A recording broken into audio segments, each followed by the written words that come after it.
Siri ya kufanikiwa kifedha sehemu ya pili na Mwalimu Baraka Mwajeka.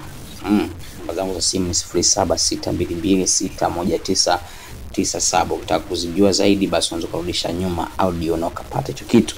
Tunaendelea na kundi la pili kwa mujibu wa au kwa mtazamo wa Robert Kiyosaki, mtaalamu wa fedha huyu wa elimu ya kifedha. Anaelezea, anasema kundi la pili la watu katika issue zima za fedha ni watu wanaitwa waajiriwa binafsi, self employee. Hao ni watu ambao wanawakilishwa kwa herufi S.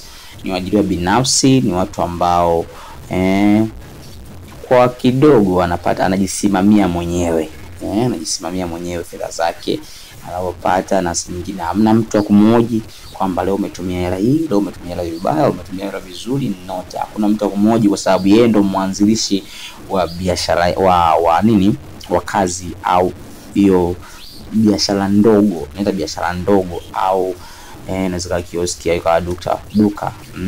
duka dogo ambalo analisimamia mwenyewe. Yaani kiasi kwamba analimudu ndogo kiasi kwamba mpaka anafanyaje, analimudu. Kwa mtu huyu anaonekana kidogo ni afadhali kuliko aliajiliwa, lakini wote wana uimara wao, lakini wote wana udhaifu wao. Kila mmoja ana uimara na udhaifu wake.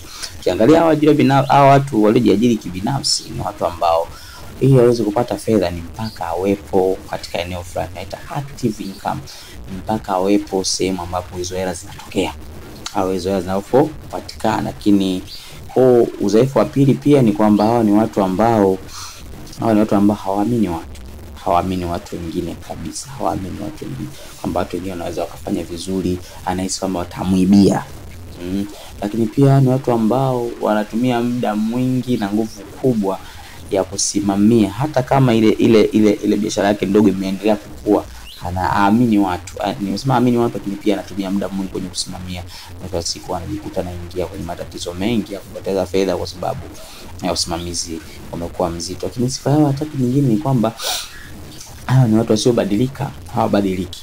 Umeona na jijio umetoka kijijini, wengi ama mimi nimetoka kijijini, utakuta mtu umeenda labda bado ulitoka kule kijijini ukiwa na miaka labda 25, kija kurudi baada ya miaka 30 duka liko vile vile wewe bibi, au labda bidhaa zake ziko vile vile, aziongeze. Kuna watu ambao hawabadiliki, hawaendani na mfumo kabisa. Lakini pia sifa yao nyingine ya watu hawa ambao wamejiajiri kibinafsi ni watu ambao wanaendelea kuwa ni wezi. Ni wezi maana yake ni wanajibia kibinafsi, kwa sababu hana mtu msimamizi. Anapiga hizo hela vizuri, anapiga, anakula hela za kwa sababu hakuna wa kumsimamia of course. Kwa ni mtu ambaye anakosa usimamizi.